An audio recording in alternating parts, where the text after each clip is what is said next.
I remember back May 2020 during the early period of COVID, my wife and I would sit at home, we're locked up in our home, it seemed like back then, and going, dang, we hate our home. Out of every window we look, all we see is another home. And I remember we were sitting on the patio one night at dinner time and we counted, there were 9 homes that we could see just from our patio. And my wife and I looked at each other and we started talking, okay, I think it's time to buy a home in the mountains. We want to have mountain views and be in the mountains. And I'm sure there's many of you who may have felt that way and still feel that way. And so what I'm going to do in this video and the next 4 is cover how to buy a vacation home and then how to finance them, okay? And so we'll start with a few pointers here. First thing you need to know, if you're going to buy the home as a true second home or vacation home, the home does need to be at least 50 miles away from your primary residence. That is a requirement. Second is, okay, what mountain towns are you going to be buying in? Are you a skier or a snowboarder? Do you want to buy in a ski town? Whether it be Aspen, Vail, Breck, Steamboat, or do you want to buy in a non-ski town? Whether it be Glenwood Springs, Buena Vista, Grand Lake, Estes Park, where do you want to buy? Next, you got to really consider, what are your hobbies? What do you love to do? If it's skiing or boarding, okay, you probably got to be buying in or near a ski town. Do you like to hunt and fish? Okay, maybe you're buying in a different area. Maybe you just want to be able to go hiking and just enjoy the mountains, okay? Lots of towns offer that. So you just got to decide, okay, what are your hobbies? What do you want to do when you're, quote, at your vacation home? Another important consideration for you with your vacation home is, do you want or need that home to provide some rental income for you by way of daily or overnight, daily or weekly rentals, okay? But you gotta realize, daily and overnight rentals have become a dirty word in many mountain towns in Colorado.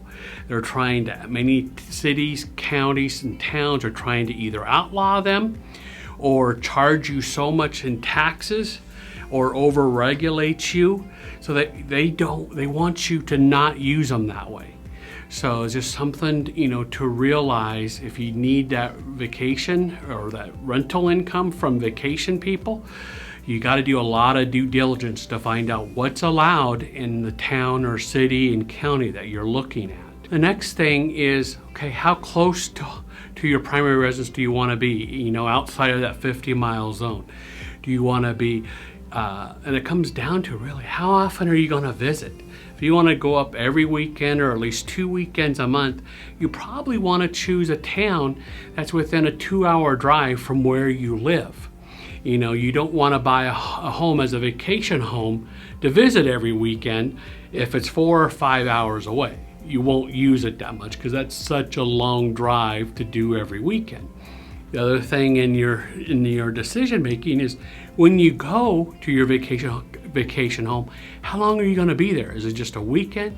Is it a week-long trip? Maybe it's a month-long trip.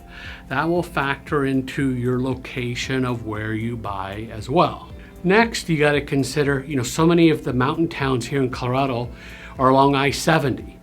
And are you going to be okay with the traffic congestion, the snow in the wintertime, the construction delays that happen pretty much every spring, summer, and fall? And so if you're not okay with those things, then you need to look at other places where you don't have to deal with that. That could be like Buena Vista and Salida. Maybe it is even just Winter Park or Grand Lake, where you can get off of I-70 fairly quickly. Next, you really want to, get to know the town. Visit the stores, visit the restaurants and stuff. Do you like the vibe, of that town? Does it feel like home for you? And I encourage you to really check out and get a lot of information. Most of these towns have a local newspaper. They have local websites that you can get information. Also talk with realtors in the area, or if you have friends who own there or have lived there, get their input. And I would really strongly encourage you to visit in all 4 seasons if you're going to visit all 4 seasons. It's just important to help you make a good decision on where what city or town you're going to buy your vacation home in. For my wife and I, it was a pretty easy decision for us. We knew we're not skiers or boarders, so, and second, I would want to avoid the traffic of I-70. And so my wife and I have always loved Estes Park. When I first moved here in '95 for grad school, I remember my first trip to the mountains of Colorado was up to Rocky Mountain National Park. And I remember saying to myself, someday I'm going to buy a home up here, because I just fell in love with it. I love the mountains. It is so dang beautiful up there. And so that was a fairly easy decision for my wife and I, because we had visited dozens of times over the years, and just both of us love Estes Park. So the next couple of videos, I'm going to talk about the whole idea of renting out your vacation property if you want to or need to. And if you're not interested in doing that, you can skip to video number 4, because the next 2 videos are really about vacation rentals and what you got to do there.